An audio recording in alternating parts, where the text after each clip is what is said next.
नमस्कार दोस्तों, साझेदारी के आधारभूत सिद्धांत के इस द्वितीय और महत्वपूर्ण वीडियो में आप सभी का स्वागत है। दोस्तों, ये हमारे परीक्षा ओरिएंटेड 100% मार्क्स की जो हमारी अपेक्षा है उसको पूरा करने के लिए परीक्षा ओरिएंटेड जो हम सीरीज चला रहे हैं, इसका दूसरा वीडियो है। दोस्तों, आइए शुरू करते हैं। टॉप 20 क्वेश्चन में से प्रथम 10 क्वेश्चन आपको जो है कल के वीडियो में हमने करा दिया है।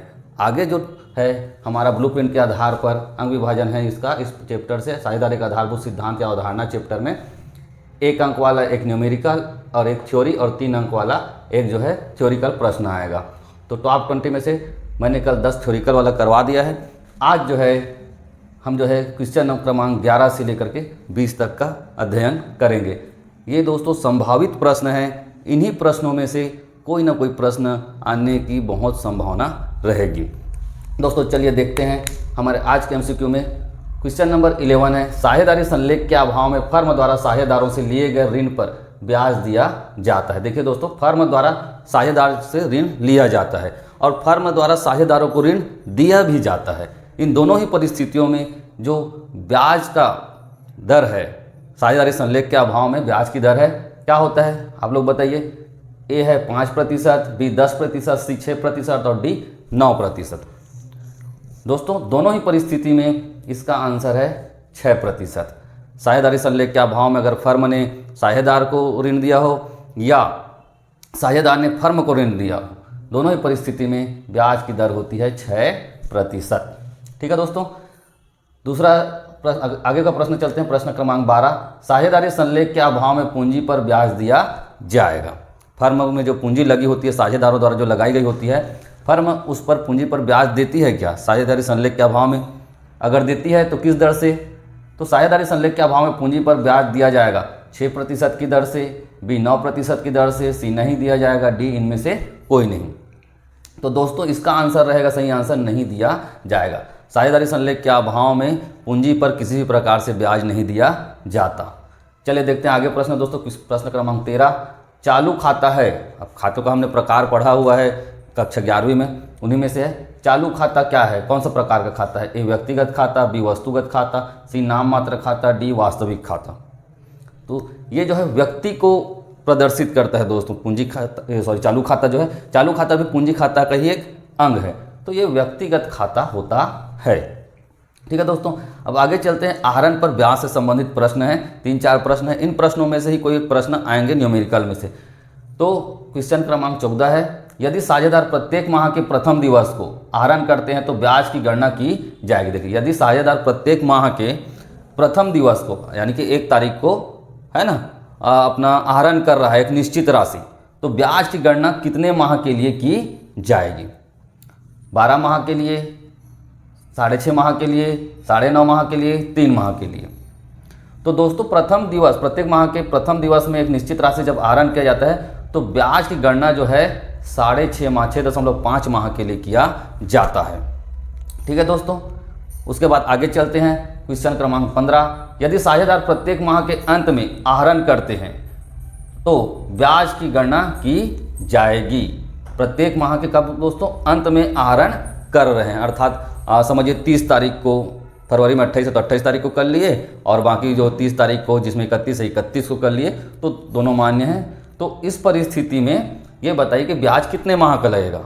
5.5 माह के लिए, 4.5 माह के लिए, 6.5 माह के लिए और 7.5 माह के लिए। तो इसका आंसर रहेगा दोस्तों 5.5 माह, 5.5 माह के लिए ब्याज की गणना की जाएगी।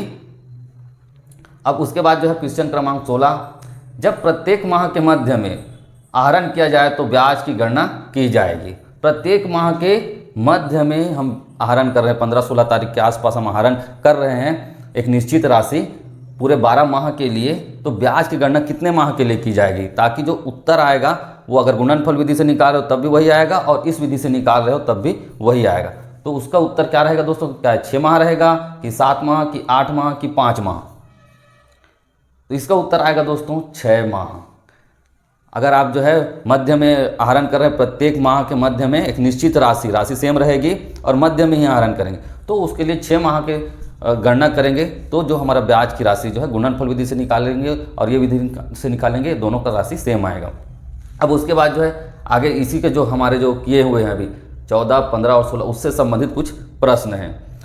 प्रश्न क्रमांक 17, राम फर्म से प्रत्येक माह के 1 तारीख को 1000 रुपये का आहरण करता है, ब्याज की राशि होगी जबकि दर जो है 5% हो।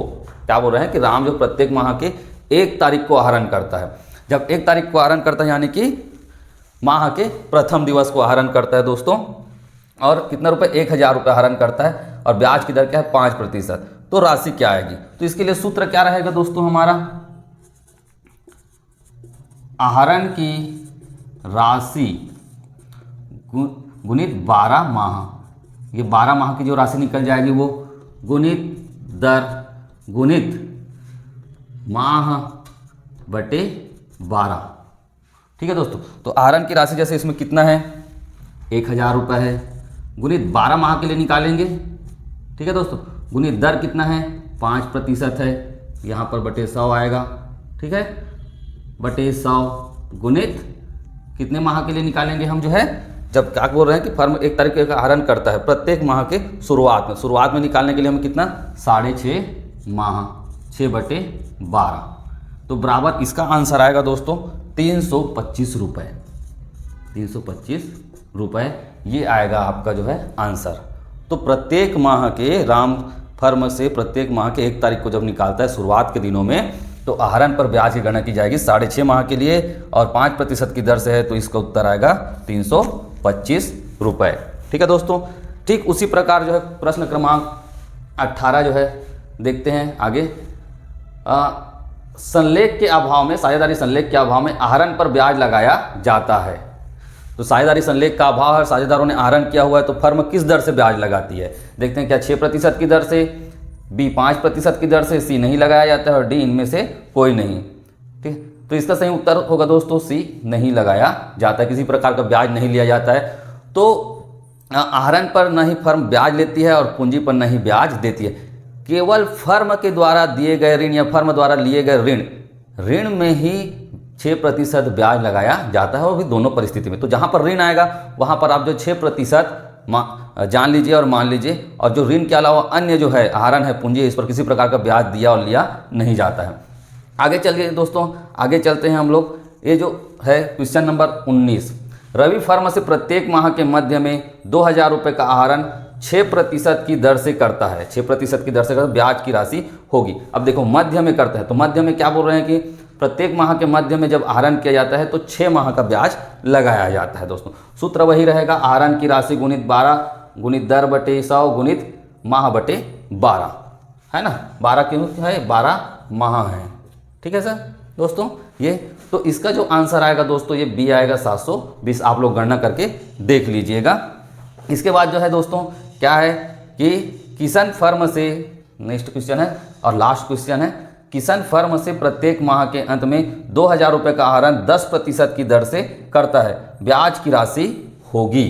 तो इसका भी आप लोग जो है गणना करिएगा और मुझे कमेंट करके बताइएगा कि इसका उत्तर क्या आएगा। जैसे किसान फर्म से प्रत्येक माह के अंत में 2000 रुपये का आहरण 10% की दर से करता है, ब्याज की राशि होगी। तो अपना जो आहरण की राशि कितनी है दोस्तों 2000 रुपया गुणित 12 माह, 12 करेंगे, गुणित दर कितना प्रतिशत है दोस्तों 10% बटे 100 गुणित कितने माह के लिए निकालेंगे, जब हम जो है प्रत्येक माह के अंत में 2000 रुपये का आहरण कर रहे हैं, तो यदि साझेदार प्रत्येक माह के अंत में आहरण करते हैं तो 5.5 माह का ब्याज लगता है, इसलिए यहाँ पर 5.5/12 आएगा।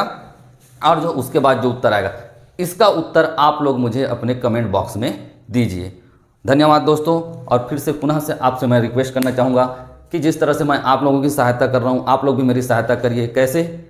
मेरे चैनल को लाइक, सब्सक्राइब और शेयर करके, और साथ ही बेल आइकन को भी हिट करिए ताकि हर वीडियो आपको प्राप्त हो। दोस्तों अब इसके बाद हमारे पास है, हमने कर लिया, क्या कर लिया, 1 अंक वाले न्यूमेरिकल भी कर लिए आज के वीडियो में और थ्योरिकल भी कर लिए कल के वीडियो में। अगर आपने नहीं देखा है तो उसको देख लीजिए। ये 20 क्वेश्चन है दोस्तों, इन 20 क्वेश्चन को बेहतर से तैयारी करके जाइए, आपके MCQ इस पार्ट से ठीक ठाक बन जाएंगे, पूरी तरह से बन जाएगा, ऐसा मुझे पूरा उम्मीद है। उसके पश्चात अब हमारे पास है दोस्तों 3 अंक वाला प्रश्न, जो एक प्रश्न आएगा, लघु उत्तरीय प्रश्न है। हम जो है इस पार्ट से 5-7 प्रश्न ही बनेंगे, उसकी तैयारी इसके पश्चात वाले, इसके बाद आने वाले वीडियो में करेंगे। तो आप लोग जो है लगातार बने रहिए और मेरे चैनल को लाइक करिए, सब्सक्राइब करिए और शेयर करिए। बहुत बहुत धन्यवाद दोस्तों, मिलते हैं अगले वीडियो में।